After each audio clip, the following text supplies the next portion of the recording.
Yeah, these are the front forks on my '89 Sportster Harley XL. I got it new, so I don't think this is an old bike. That's just how I think of it, but same bike it always has been. And well, I got parts coming in for the forks, some seals. I'm going to try a little bit of experiment first though with this, and I got tires coming in. I'm going to talk about that a little bit too.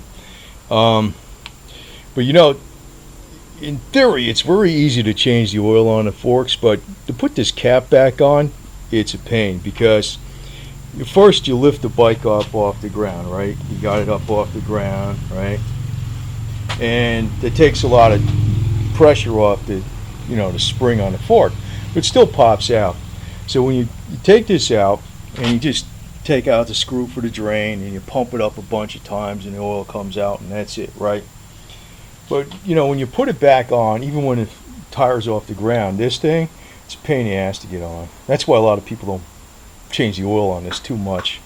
Well, I was going to take this out and drill and tap for a bolt and put an O-ring in there or a washer or something, a brass washer or something like that, and I don't know, something, because I'm getting sick of doing this. I hate doing this damn thing just to change the stupid fork oil. But actually these need to be rebuilt. Well, let me show you what product that somebody came out with. Yeah, I was looking on the internet and lo and behold, this is the fork cap, and it's like, why the hell does the factory not do this? I don't know. But the beauty of Harley-Davidson is that somebody fixes something that's a pain in the ass about the bike, that's a shortcoming. Somebody goes out there and fixes it.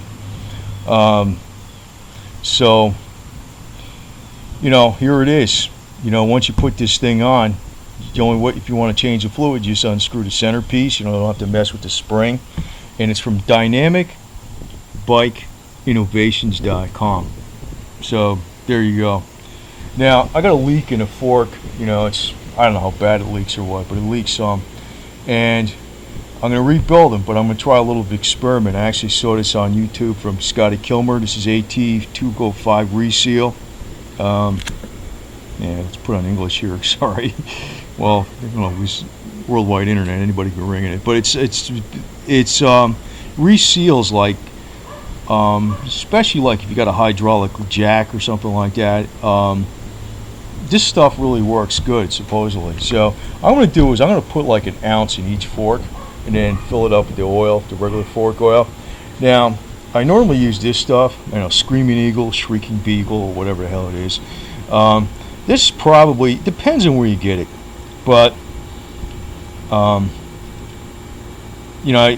it's like you need 9 ounces in each fork, so you can't use a pint. You got to buy 2 of these, right? So that's to refill. If you're rebuilding them, it's more. I forgot what that is, but to refill, it's 9 ounces.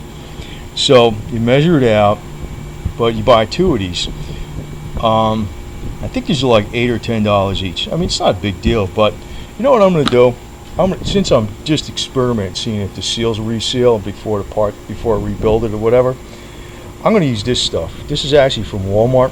It's anti-wear hydraulic oil. It's made for all kinds of hydraulics. Actually, you're looking at the back of it, specifications: anti-wear, rust, oxidation, corrosion protection. Made for log splitters, heavy-duty hydraulic equipment. Cat bulldozers, whatever the hell you got. Really, it's the same crap that's in a bike.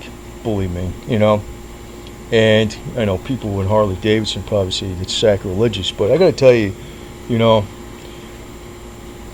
if I'm going to be changing this oil a lot, and now with this thing I definitely will, just unscrewing the cap, I'm going to put, it's really not so much this whatever little magical ingredient that goes in there, because like I said, you got about 16 times as much of this for $22. That might be $8-10. So this is about 8 times less than getting the stuff from Harley-Davidson, because you're buying a big jug of it bulk. So I'm going to change the oil in this thing quite often, and the forks are probably going to get rebuilt here as soon as I get the seals in. I didn't get no bushings, but I got seals coming in. I don't know when the hell they're coming in. And I'm going to take this out and show you what it is. It's not a big deal, but it's a pain in the ass to put together. Yeah, and I want to point out I got some tires coming. I got, normally I use Dunlaps. This is Dunlap Elite. These have been on here forever because I haven't been using it. I used to use it a lot. And, I used to like Conti Blitz, Continental, Conti Blitz, or Conti Touring. But I decided to get some decent cheap tires this time. I went on eBay, and what a difference.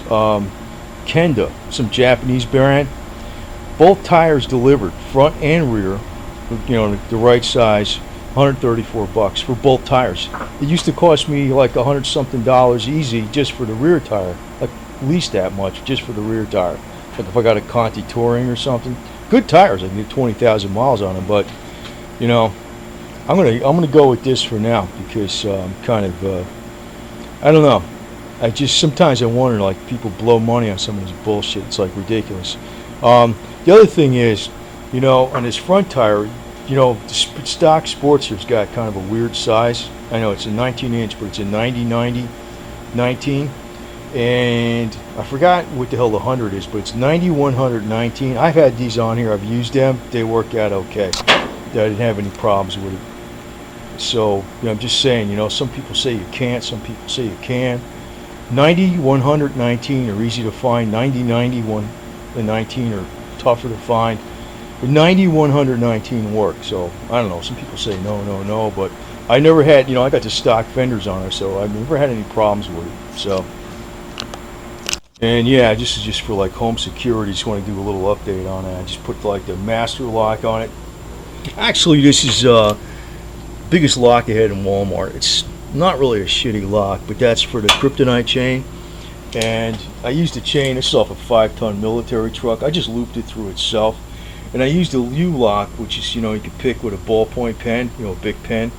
I just used it to go through a couple more of these bars on the railing and shit. So not that anything gets stolen around here, but I just had it better. So just as an update on that.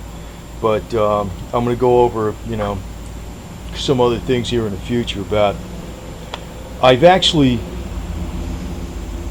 done everything on this bike. The clutch, the cams, the pistons, the freaking valves. I had them out when people screwed with my bike. Put shit in the gas tank. I don't know who the hell they were. Did 2 major engine rebuilds. I had the engine out of the frame 2 times. Lifted it up myself into the El Camino, like almost killed me.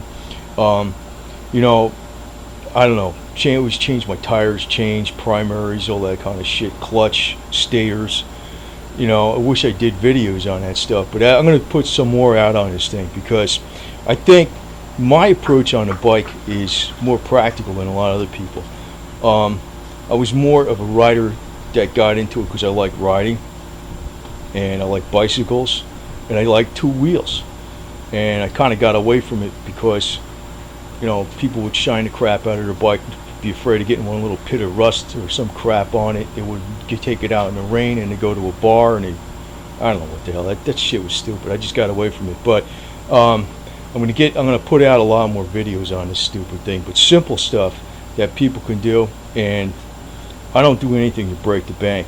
I believe in really good oils and stuff like that, but sometimes they throw Harley-Davidson on it. I'm like, that means times 50% more, so I got my other recommendations. And you can see how much the spring pops out. That's why this thing sucks. You got to press that spring back in, and it ain't that easy. It's like, I remember sticking a broom handle on here, pressing it down hard as you can, and it's probably a Harley-Davidson tool for it or some crap, and I never buy Harley-Davidson tools. It's special tools unless I need them. I needed some for the clutch. Well, I'll give you one example on here. If they have a tool for like when you're taking off the big nut on a primary that jams up the chain, what I use? Big piece of hardwood. The hardwood doesn't damage the teeth. That's not my own idea. It's been around, but a lot of people don't use that. The hardwood jams between the chain, the primary chain, and the teeth on the gears, and it stops it from turning. And then I use a big crescent wrench and a pipe, and I hold the front brake and I loosen it up. So I don't use the stupid tools. But yeah, once I get this on, I'm going to change this oil a lot. Yeah, well, I got to get a 35 millimeter socket tomorrow because can't get this on. And normally, the last couple times I did this, I just barely did it. It took me some hours. I had a broom handle on top of here. I was just doing it myself, no help. And just barely got it, but I'm a little afraid of cross-threading the thread, so I'm going to get a 35 millimeter socket, probably a palm ratchet too, and just go the extension through here and press down with a palm ratchet, and that'll work. Now, I want to point out something else that I do that a lot of people don't. I don't ever see anybody do this. See this bolt that's tapped into here? Now there's a piece of tape. I got my VIN number covered up, right? That's all the tape's on there for. But this bolt is tapped into the neck, and like, what's it for, right? A lot of people don't even notice it's there because, you know, they usually have the wheel straight ahead, and you know, it's covered by the headlight and all that type of stuff. But and actually this gets bolted on here, so it's even tighter in there. But when I take it out, you just put a big grease fitting in there. And what I do is, this is all blocked off in here. So what happens is it fills up this whole neck. The whole neck gets filled up, and you got a bearing on the top and a bearing on the bottom. And usually it's the bearing on the bottom that gets all screwed up. And it's bathed in grease this way. So this whole thing is greased up. And every once in a while it'll start coming out at the bottom. But the bearings just don't wear out. And it's just one other bullshit thing you got to deal with. Because you don't want to have this too tight, because then it starts indexing on you. You know, it'll start like feeling like its index is right back. In other words, it feels like it's right in a straight position. You know, going straight ahead, it'll start wear the bearings that way, and you got to change them out. But having this thing bathed in grease, no problem. Now, in the older bikes, they used to have grease fittings down on the wheels and stuff like that. I mean, I don't know why the hell they don't do that anymore. I'm probably going to put some grease fittings on the swing arm though, and probably do a video up on that. But you know, it's a hell of a lot easier doing it this way with the grease fittings. And if you're forcing out the old grease, basically you're cleaning everything out.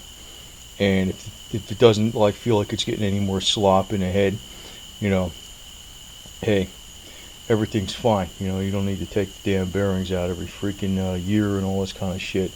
I don't think it needs that type of maintenance if you can keep up with forcing new grease through the area all the time. So I just thought that's a good tip. I never see anybody do it. It's just something I thought of.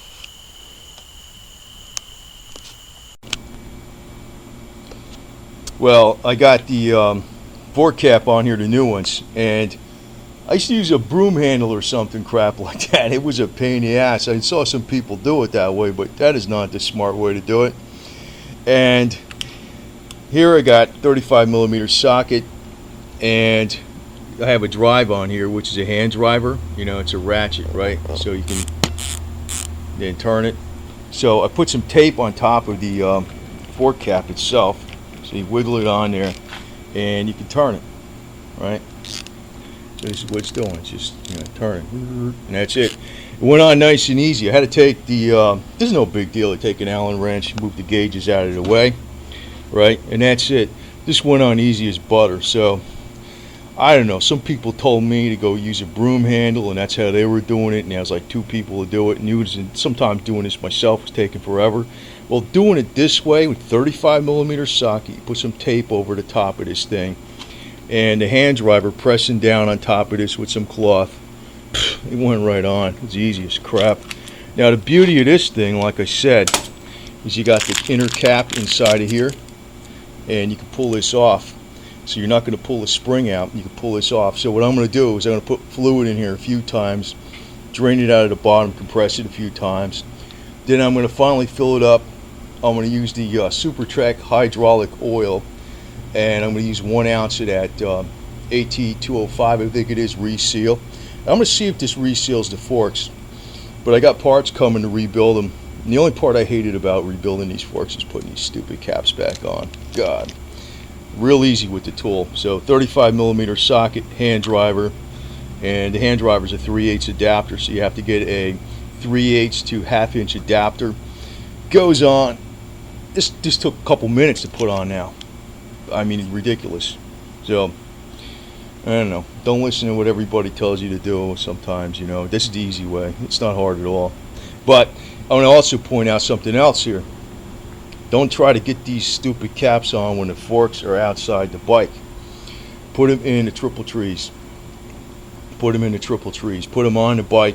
then you can get them in there, because you really can't, unless you got special tools to stabilize the fork and you got some kind of crap, put them in the bike. If you're using a 35 millimeter socket head on this, in this case it's for the Showa forks, no problem, goes right on.